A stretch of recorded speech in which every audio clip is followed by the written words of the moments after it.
세상을 떠난 영화 터미널의 실제 모델 메흐란 카리미 나세리.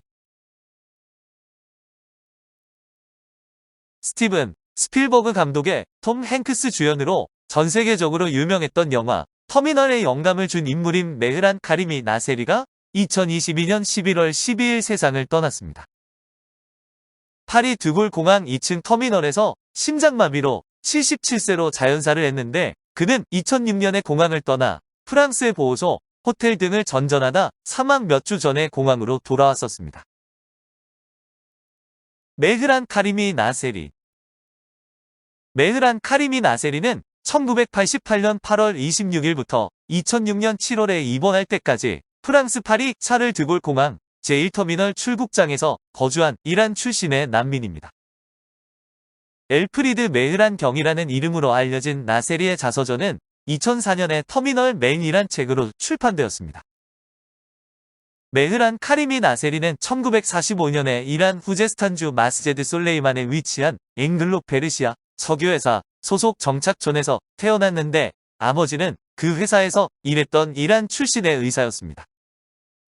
나세리는 자신의 어머니가 같은 장소에서 일했던 스코틀랜드 출신의 간호사였다고 했는데, 1973년 9월에 영국에 도착해 브래드퍼드 대학교에서 유고슬라비아학 3년 과정을 수강했습니다. 1975년에 유학비용 장만을 위해 이란에 입국하려다가 붙잡혀 감옥에 투옥된 후 3에서 4개월 뒤 추방되었다고 하는데, 혐의는 모하마드 레자 팔라비 국왕에 대한 반대 운동 때문이었다고 합니다. 그는 서도, 네덜란드, 프랑스, 유고, 이탈리아, 영국 등의 망명 신청이 거절되지만 1980년에 벨기에 주재 유엔 난민기구 사무소에서 망명이 받아들여져 1986년까지 벨기에에 거주합니다. 그러나 영국으로 가던 중 경유지였던 프랑스 파리 샤를 드골 공항의 RDR 기차역에서 여권을 포함한 소지품을 도난당하고 런던 히드로 공항에 간신히 도착했으나 증명 서류가 없어서 추방됩니다. 나세리는 프랑스 경찰에 의해 체포되었으나 공항에 입국이 합법적이고 돌아갈 출신 국가가 없어 결국 석방되었고, 이후 파리 샤를 드골 공항 제1터미널에서 거주하기 시작했습니다. 그의 사건은 나중에 프랑스의 인권 변호사인 크리스티앙 부르제가 맡았는데, 법원은 92년에 나세리를 공항에서 추방할 수는 없지만 입국을 허가할 수는 없다고 판결했습니다.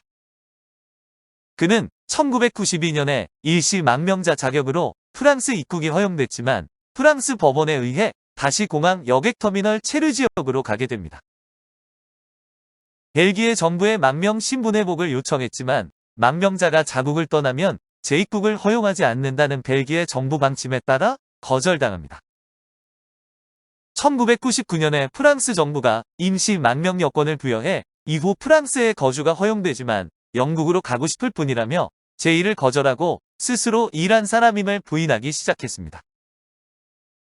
드골공항 지하상가 약국과 옷가게 사이에 거주 공간을 마련하고 공항 생활을 시작했는데, 공항 생활의 규칙을 정하면서 남에게 폐를 끼치지 않고 공항 직원들과 가족처럼 지낸 것으로 알려졌습니다.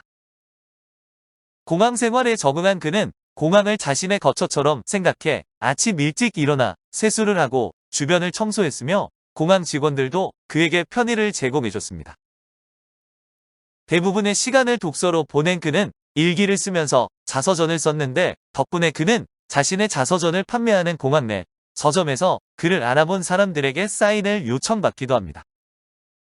그의 주장대로라면 그는 비운의 망명객으로 부름까지 꼬였지만 그 부름마저 자신의 운명으로 여기면서 평범하지 않은 삶을 자신의 것으로 소화해 그의 이야기는 영화보다 더 영화 같았습니다.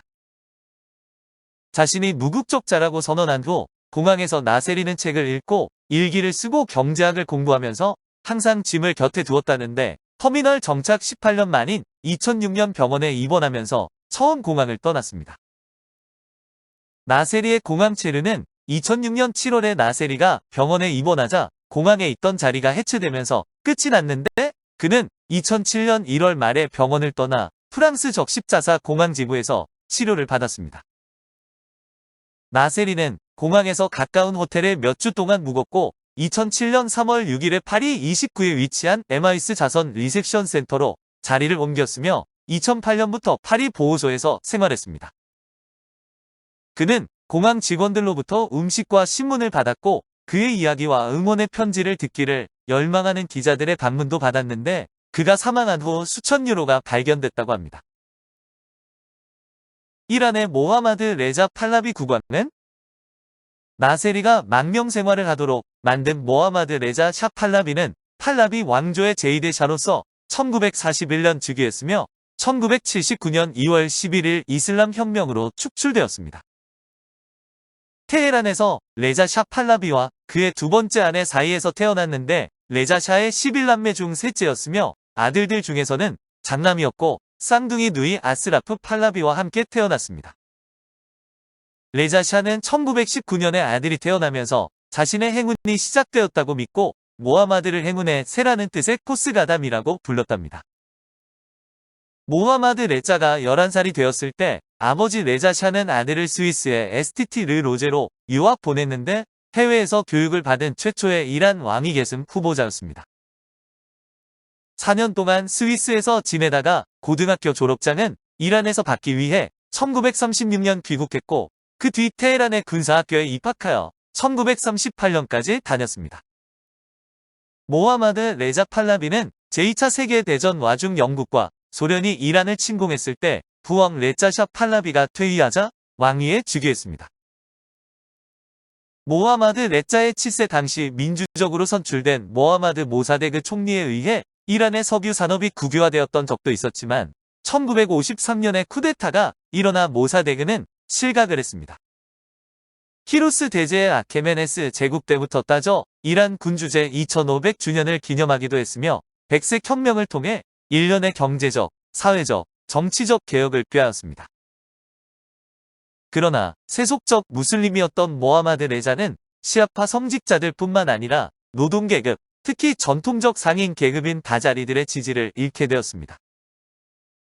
이스라엘을 국가로 인정한 것도 반발에 부딪혔고 국왕 본인과 왕실, 집의 엘리트 계층은 언제나 부패 추문이 들끓었습니다. 공산주의 정당인 민중당의 활동을 금지시키고 정보기관 겸 비밀경찰인 사바크를 통해 광범한 정치적 억압이 가해졌는데 1978년에 이란의 정치범은 최소 2200명에 달했습니다. 그 외의 여러 요소들로 인해 이슬람주의자와 공산주의자를 비롯한 여러 집단들이 모하마드 레자에게 등을 돌렸고 그 집단들 사이에서도 계속 충돌이 일어났습니다. 정치적 불안은 마침내 1979년 1월 17일 혁명의 형태로 폭발했고 모하마드 레자는 이란에서 도주했는데 얼마 뒤 이란의 군주제는 공식적으로 폐지되었습니다.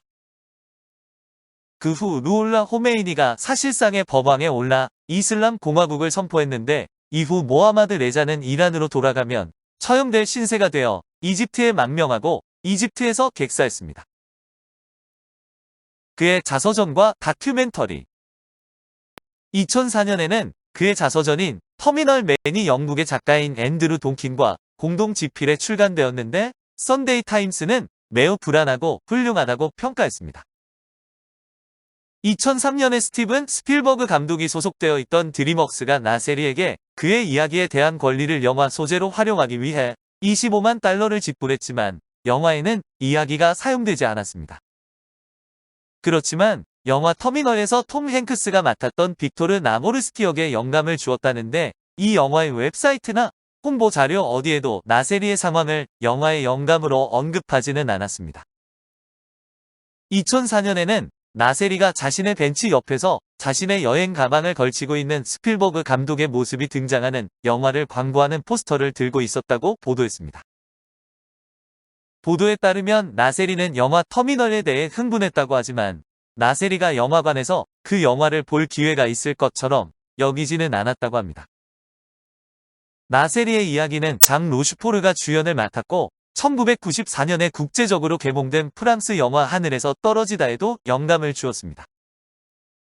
또한 마이클 패터니티가 집필하고 GQ에서 미국의 베스트 비필수 독서로 출간된 단편 소설 15년의 레이오버가 나세리의 삶을 연대기 형식으로 담고 있습니다.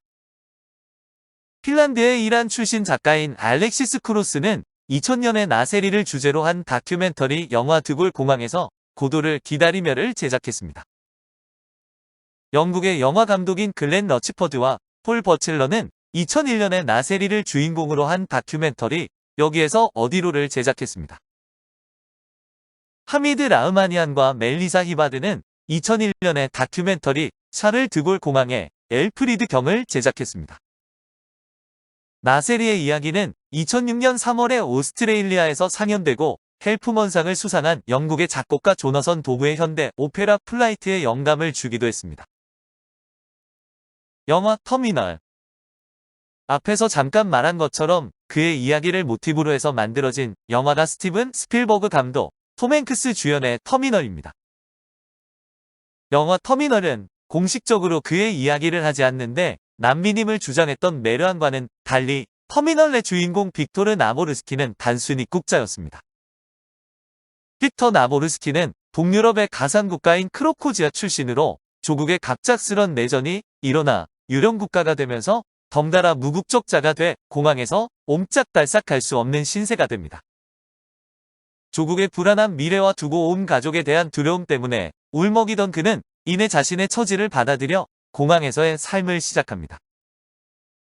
밥 사 먹을 돈 마련을 위해 자발적으로 공항 내 카트 정리를 자처해 승객들이 미처 챙겨가지 않은 카트 환급금을 챙겨 점심 식사를 하는가 하면 일자리를 구하기 위해 공항 면세점에 이력서를 내기도 합니다. 그러다 우연히 자신의 그림 솜씨를 발견한 공사 현장 감독에 의해 취직도 하는가 하면 미모의 스튜어디스와 사랑에 빠지기도 합니다. 스티븐 스필버그는 터미널을 레오나르도 디카프리오가 주연을 한 캐치 미 이프 유캔과 같은 구도로 끌고 가는데 보통 사람과는 뭔가 다른 사람을 주인공으로 내세웁니다. 그로 인해 골머리를 앓는 사람이 주인공을 내쫓거나 붙잡기 위해 갖은 방법을 생각해내지만 주인공에게 오히려 말려든다는 이야기 구조가 동일합니다. 빅터가 뉴욕에 온 이유는 중요하지만 소박했는데 이것은 무국적자와 입국거부자의 실제 현실을 흐리는 억지 설정인 측면도 있습니다. 터미널에서 공항 출입국 관리자 프랭크는 빅터가 난민인지 여부에는 관심을 보이지 않고 귀찮을 뿐으로 영어에 미숙한 빅터를 쫓아내려고 엉뚱한 서류를 내밀어 강제 출국시킬 빌미를 만들고자 합니다. 무튼 영화는 해피엔딩이 되는데 공항 거주 9개월째 크라코지아의 내전이 끝나 크라코지아행 비행기가 다시 뜰 수 있게 됩니다. 내전 종료를 기념해 주점에서 파티를 하는 빅터를 본 스튜어디스 아멜리아는 들어와서 함께 잠시 기쁨을 나누더니 공무원인 애인을 통해 발급받은 1일짜리 임시 비자를 빅터에게 건넵니다.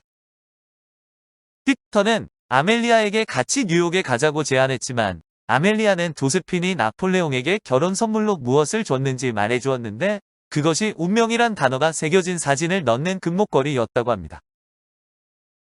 아멜리아는 빅터가 보는 곳에서 기다리던 애인과 포옹을 한 후 에스컬레이터로 내려가고 다음날이 되자 빅터는 비자를 위해 돌로레스에게 임시 비자를 통해 입국 승인을 받으려고 합니다. 임시 비자라 담당 책임자인 딕슨의 서명이 필요했는데 딕슨은 전쟁이 끝났으니 크라코지아로 떠나라고 강요하고 빅터는 뉴욕에 가야겠다고 버팁니다.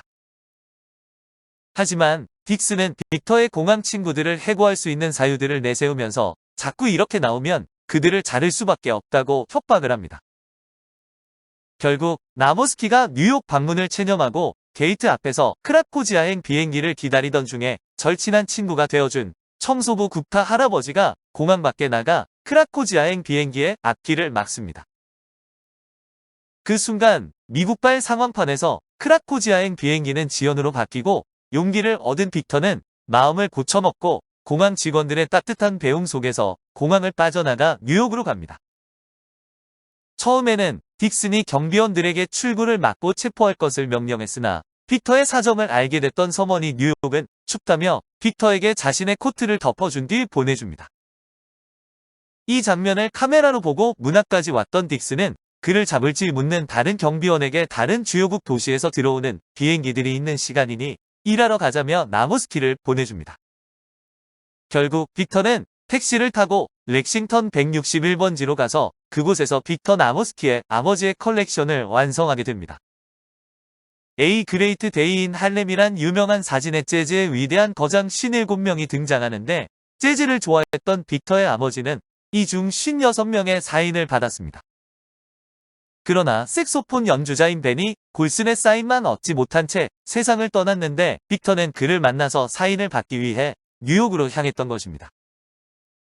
결국 라마다 호텔에서 벤이 골슨을 만나 그가 연주하는 킬러 조를 감상하고 사인을 받고 호텔을 나와 택시에 오른 빅터는 기사에게 나지막하게 집으로 가달라고 말합니다. 아버지의 소원을 대신 이뤘다는 감상에 젖은 그와 눈이 내리는 뉴욕 타임스퀘어 거리가 비치며 존 윌리엄스의 작품으로 이 영화의 테마인 재즈 오토그래프스가 흐르며 영화가 끝이 납니다. 오늘은 영화 터미널에 영감을 준 인물인 메흐란 카리미 나세리가 영면한 것을 계기로 그와 영화에 대해 알아보았는데 나세리의 명복을 빕니다.